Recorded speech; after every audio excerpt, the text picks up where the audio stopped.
Here is your latest African news. Ethiopia. Ethiopia rejects UNHCR resolution. The Ethiopian government has said it will not acknowledge the United Nations Human Rights Council resolution for the establishment of an independent investigation team for the alleged human rights violation in the northern conflict. In her press briefing, the Government Communications Service State Minister Salamawit Kassa stated that the resolution, which was illegally adopted before the session, will be of no effect. She said the government strongly believes that all countries adopting the ill-conveyed resolution are craving Ethiopia's destabilization. The state minister further noted that the UN unconditionally rebuffed the government's repeated invitation to work together with the Ethiopian Human Rights Commission to conduct a study in the alleged human rights violation in the northern conflict, charging the Ethiopian government with a false accusation in a manner that would affect future collaboration with the UN and its affiliated agencies. Madagascar. Madagascar court jails 2 Frenchmen for plotting a failed coup. A court in Madagascar has convicted 2 French citizens of having plotted a failed coup against President André Rajoelina and sentenced them to 10 years and 20 years of forced labor. At the end of a 10-day trial in Antananarivo, the capital, Paul Rafano Harana was sentenced to 20 years in prison. Frenchman Philippe Francois was given a 10-year prison sentence. The 2 Frenchmen were arrested in July and accused, along with 18 other defendants, of endangering state security, criminal association, and conspiracy to assassinate the president. Rwanda. Rwanda protest Kabuga trial delay at Hague court.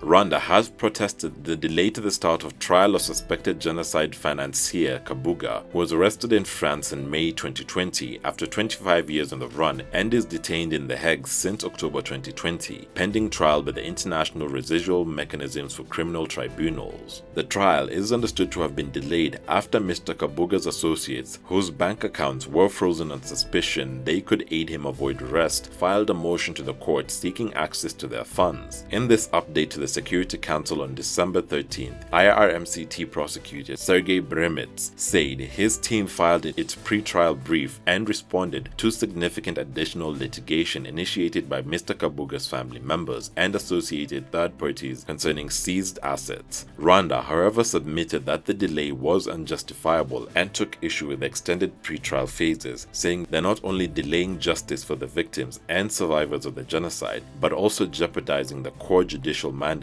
of the IRMCT. West Africa. Mali says it's publicly mulled reducing its regional presence. Africa-wide. Kenya named the top safari destination in Africa.